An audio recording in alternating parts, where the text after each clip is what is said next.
সিরাজগঞ্জের উল্লাপাড়ায় পুলিশের সঙ্গে জামাত শিবির কর্মীদের ব্যাপক সংঘর্ষ হয়। এ সময় গুলিবিদ্ধ হয়ে মারা যান একজন, পুলিশ সহ আহত হন ৩০ জন। জেলার বঙ্গবন্ধু সেতু সিরাজগঞ্জ বাইপাস সড়কের বেলি ব্রিজের পাটাতন খুলে নেয় হরতাল সমর্থকরা।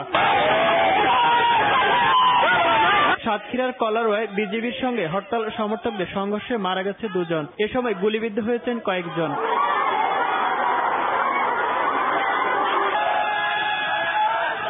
বরিশালের ভাগিয়াতে পুলিশ ও আওয়ামী লীগ কর্মীদের সঙ্গে জামাত শিবির কর্মীদের সংঘর্ষে আহত হন ১৫ জন। এ সময় ২টি মোটরসাইকেল ভাঙচুর করা হয়।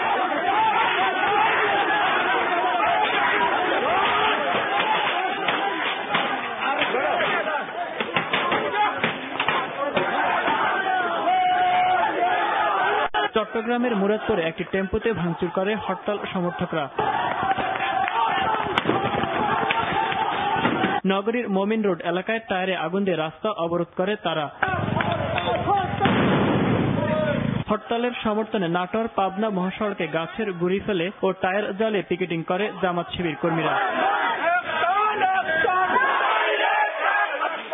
চাঁপাইনবাবগঞ্জের কয়েক স্থানে বিক্ষোভ করেন হরতাল সমর্থকরা। শিবগঞ্জের একটি মন্দিরে আগুন দেয় শিবির কর্মীরা। লক্ষ্মীপুরে গাছ ফেলে ও টায়ার জ্বালিয়ে রাস্তা অবরোধ করে শিবির কর্মীরা। শহরের মিয়ার রাস্তা ও বাস টার্মিনালে হরতাল সমর্থনে মিছিল করে নারীরা। ঝিনাইদহের মহেশপুর সহ বিভিন্ন স্থানে রাস্তা অবরোধ করে কয়েক হাজার নারী পুরুষ। এ সময় একটি বাস ভাঙচুর করা হয়। রোববার বগুড়ায় ১১ জন নিহতের ঘটনায় পুরো জেলায় আতঙ্ক বিরাজ করছে। নতুন করে ৫টি উপজেলায় ১৪৪ ধারা জারি করেছে প্রশাসন। পাবনা সদর উপজেলার বাঙ্গাবাড়িয়ায় হরতাল সমর্থনে মিছিল করে নারীরা।